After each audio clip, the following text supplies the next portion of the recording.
Hi, everyone. I'm Olivia, and today I want to share how I dealt with my toxic in laws. Trust me, this story will make your blood boil. It all started when my husband James and I finally achieved our dream. After 6 years of hard work and saving every penny, we bought a gorgeous home in Newport Beach. It wasn't perfect, the place needed some work, but the breathtaking ocean view made it worth every dollar. This is actually happening, I whispered to James as we signed the papers. He just squeezed my hand and smiled. Life was perfect. I ran my social media management business from a cozy home office overlooking the waves, while James thrived as a software engineer. For a while, it felt like we were living a dream.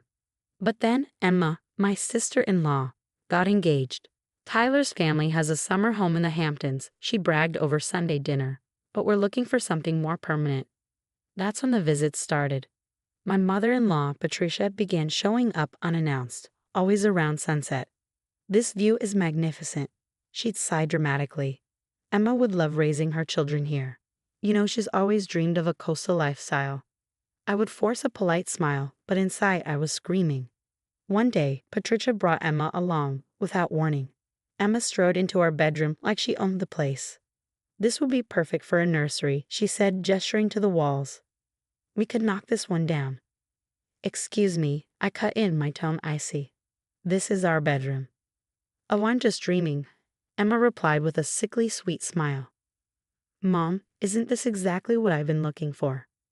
The breaking point came at Sunday dinner at Patricia's house. James, darling, Patricia began, her voice dripping with fox sweetness. Your father always believed that family comes first, and now that Emma and Tyler are planning their future. Mom, what are you getting at? James asked, already weary. Well, your house would be perfect for them. The location, the view, it's exactly what they need. You and Olivia don't need all that space. Emma will have children soon, and… Wait a minute, I interrupted, struggling to keep my voice steady. Are you suggesting we sell our house to Emma? It's what's best for the family, Patricia said smoothly, as though the matter was already settled. We'll make sure you get a fair price. There are plenty of lovely starter homes inland. Starter homes? I repeated, my voice rising. We're not starting anything. This is our forever home. Don't be selfish, Olivia, Emma chimed in, her tone laced with entitlement. Tyler and I deserve this. You can work from anywhere. I looked at James, waiting for him to back me up. He just sat there, staring at his plate. We're not selling our house, I said firmly, standing up. End of discussion. Patricia's smile vanished. Family should support family, Olivia, she said coldly. James, surely you understand that. The dinner ended with tension so thick you could cut it with a knife. But I knew this was only the beginning. After that, Patricia began calling James every day, crying about how he was breaking Emma's heart. Your father would have wanted you to help your sister, she'd say, her words expertly designed to guilt-trip him. One afternoon, as I was working in my office, I heard voices in our backyard. I looked out the window and saw Emma with 3 men holding measuring equipment. What are you doing in my backyard? I demanded, storming outside. Just getting some estimates for renovations, Emma said casually. The deck needs to be extended for entertaining. Get off my property. Now. Stop being so dramatic, she replied, rolling her eyes. This house will be ours soon anyway. But that wasn't even the worst of it. Emma started parking her Mercedes in our driveway every morning, claiming that street parking would damage her car. She'd even bring her friends over for impromptu tours of the house while I was working. Then the rumors started.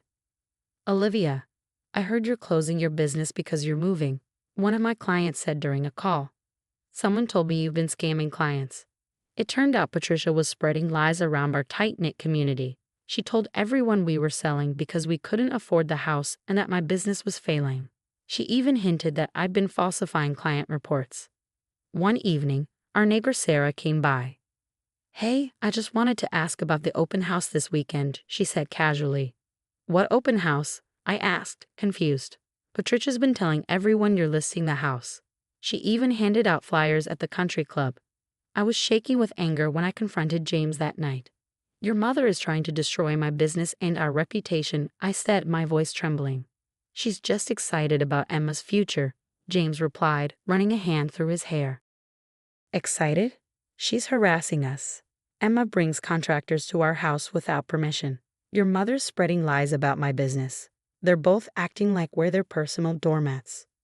James sighed, looking exhausted. Maybe we should at least consider it. I stared at him stunned. Consider what? Selling. She said she'd help us find a nice place closer to my work. It would be a shorter commute. Are you serious right now? I interrupted, my voice rising. After everything they've done. I just want peace in the family, James said quietly. Emma's always been sensitive, and Mom. Stop. Just stop. My voice broke as I spoke. This isn't about peace, James. It's about your mother controlling everyone's lives. And you're letting her. You don't understand, he said, his tone defensive. Family is complicated. No, James, I shot back. What I understand is that your mother and sister are bullies, and right now, you're choosing to enable them instead of standing up for your wife. The look on his face told me everything I needed to know. My husband, the man who was supposed to be my partner, was wavering. For the first time since we got married, I felt completely alone in this fight. That conversation was a turning point. Something wasn't adding up about the whole situation, and I knew I had to dig deeper. I started with James's cousin, Mike, who had mysteriously cut ties with the family years ago. I was wondering when you'd call, Mike said when I reached him. Let me guess. Patricia's trying to control your life too. She wants our house for Emma, I explained. Classic Patricia, Mike said bitterly. Did you know she forced my parents to sell their beach house to fund Emma's private school? Claimed they owed her because she helped with their mortgage once. It was all lies. That conversation opened a floodgate. Over the next few weeks, I quietly investigated, talking to estranged family members and piecing together the puzzle. What I uncovered was shocking. Your mother-in-law? Yeah, I know her, said Tyler's former business partner when I tracked him down. She's been pushing Tyler to buy property he can't afford. The guy's drowning in debt but keeps up appearances to please her. I hired a private investigator who discovered Tyler had taken out multiple high-interest loans. Even more disturbing, Emma's name was on loan applications for our house, dated before they even made their demands. They're planning to flip it, a realtor friend explained after reviewing the documents. The market value is triple what you paid because of the new development plans in the area. Then came the bombshell. I found James's father's old lawyer. Your husband never knew, the lawyer explained, handing me documents.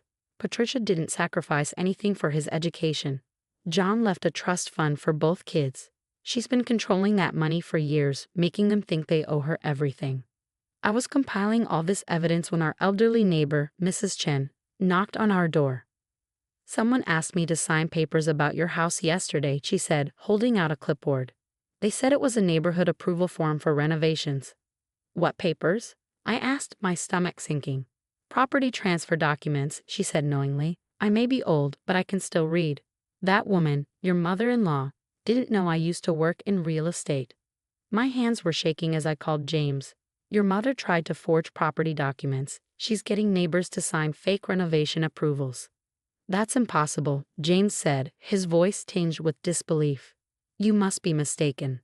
I have proof, James, not just about this, about everything. Your college fund? It wasn't from her. Your dad left you that money. The silence on the other end was deafening. What are you talking about? He finally asked. Come home. Now, there's something you need to see. When James walked in and saw the dining room table covered with documents, the loan applications, trust fund papers, and forged documents, his face went pale. All these years, he whispered, picking up his father's trust fund statement. She made me feel like I owed her everything. That's when the front door burst open. Patricia stormed in, waving papers. I have the transfer documents right here. All we need is your signature. She froze when she saw what was on the table. How dare you go behind my back? She screeched, lunging for the documents. This is family business. You're right, Mom, James said, his voice ice cold. This is family business, and we're dealing with it right now. I didn't need to do anything after that. Once the truth came out, karma took care of the rest. A mysterious tip, definitely not from me, reached Tyler's investors about his fraudulent loans. Within weeks, his financial empire crumbled. The wedding's postponed indefinitely, Emma announced on social media. 2 days later, Tyler was spotted leaving the country. "This is all your fault," Emma screamed through our doorbell camera. "You ruined everything." But that was just the beginning. Once Patricia's schemes were exposed, other family members started coming forward. Mike shared his story at the country club, Patricia's favorite haunt. Aunt Sarah revealed how Patricia had manipulated her out of her inheritance. The dominoes just kept falling. "Did you hear?" one neighbor whispered to another. "Patricia Turner tried to forge property documents. I always knew something was off about her." The whispers followed Patricia everywhere. Her once coveted spot in the weekly tennis group suddenly disappeared. No room for new members, they said. Her charity board position was mysteriously restructured. The facade she'd worked so hard to maintain was crumbling, and everyone was starting to see her for who she truly was. James watched it all with a mixture of sadness and relief. "I can't believe I almost lost you because of their manipulation," he said one evening as we sat on our new deck, the ocean breeze brushing past us. "You didn't lose me," I said, squeezing his hand. "You chose us." Emma's downfall, however, was far more spectacular. During an interview at a prestigious firm, she reportedly demanded the corner office right away because, as she put it, "My family deserves the best." She didn't get the job, or the next one. Last I heard, she'd moved to a small town in Idaho, far from the life of privilege she'd once flaunted. Meanwhile, my business thrived. It turns out people love supporting someone who stands up to bullies. My client list doubled, then tripled. With the money we'd saved from the possibility of being forced out of our home, we invested in renovations instead. We built a sprawling new deck to enjoy the ocean view, expanded the kitchen, and even added a home theater. Every improvement was something Patricia and Emma had dreamed of claiming for themselves, now firmly and permanently ours. The real cherry on top, our housewarming party.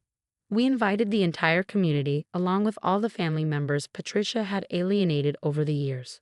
The sunset that evening was spectacular, painting the ocean in shades of gold and crimson. "To new beginnings," James said, raising his glass. We were surrounded by genuine friends and family, people who loved us for who we were, not what we could give them.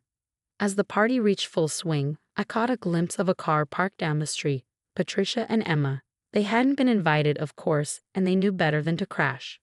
From their car, they watched in silence, unwelcome and unacknowledged. After a few minutes, they drove away, disappearing into the darkness while we celebrated in the light. "You know what's funny?" I said to James later that night, standing on our deck and looking out at the endless ocean. "What's that?" he asked, wrapping his arms around me. "They wanted this house so badly, but they lost everything trying to take it, and all we did was stand our ground." James smiled, holding me close. "No, babe. You stood your ground. You saved us both." It struck me then. Sometimes the best revenge isn't doing anything at all. It's simply refusing to give in to toxic people and letting their own actions become their downfall. What would you have done if your spouse started wavering under family pressure? Would you have fought alone, like I did, or given in to keep the peace? Because at the end of the day, it's not just about a house. It's about standing up to manipulation and refusing to let toxic people control your life. I chose to fight. It cost me months of stress, but it saved my marriage and, more importantly, my self-respect. Share your thoughts in the comments below. If you enjoyed this story of standing up to entitled in-laws, hit the like button and subscribe for more real-life stories about overcoming toxic relationships and reclaiming your power.